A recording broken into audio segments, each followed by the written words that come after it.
नमस्कार. गणपती बाप्पांच्या सोबत तब्बल 4 लाखांचा सोन्याचा हारही झाला विसर्जित.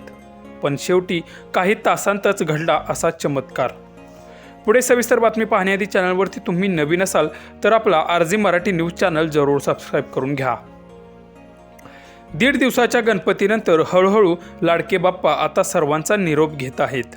काही जण 1.5 दिवसाचा तर काही जण 5 दिवसांचा गणपती बसवत असतात. यावेळी गणपती विसर्जन करताना मात्र एका वेगळ्याच घटनेनं संपूर्ण देशाचं लक्ष वेधून घेतलं आहे. बाप्पांच्या गळ्यात तब्बल 4 लाख रुपयांचा सोन्याचा हार घातला होता. बाप्पांचं विसर्जन करतेवेळी तो हार कोणाच्याच लक्षात आला नाही. तेव्हा बाप्पांचं विसर्जनही केलं, सोबत 4 लाखांच्या हाराचंही.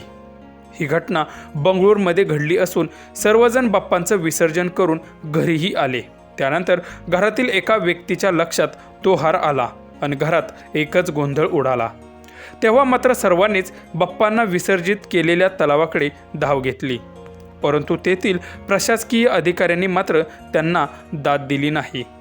त्यानंतर त्या लोकांनी मात्र जवळचे पोलीस स्टेशन गाठले. तेव्हा घडला प्रकार पोलिसांना सांगितला आणि पोलिसांच्या आदेशानंतर तलावातील संपूर्ण पाणी बाहेर काढण्यात आलं. त्यानंतर तेथील स्थायिक तरुणांच्या मदतीने तलाव्यात विसर्जित केलेल्या बाप्पांच्या मूर्तीसुद्धा बाहेर काढण्यात आल्या. त्यानंतर जवळपास 10 तासांच्या शोध मोहिमेनंतर गाळातून तो हार अखेर कसाबसा सापडला. तेव्हा त्या जिगरबाज तरुणांचं सर्वत्रच कौतुक होत असून त्या कुटुंबावर मात्र तलावातील हजारो लाखो लिटर पाणी वाया गेल्याने नेटकऱ्यांनी टीकेची झोड उठवली आहे.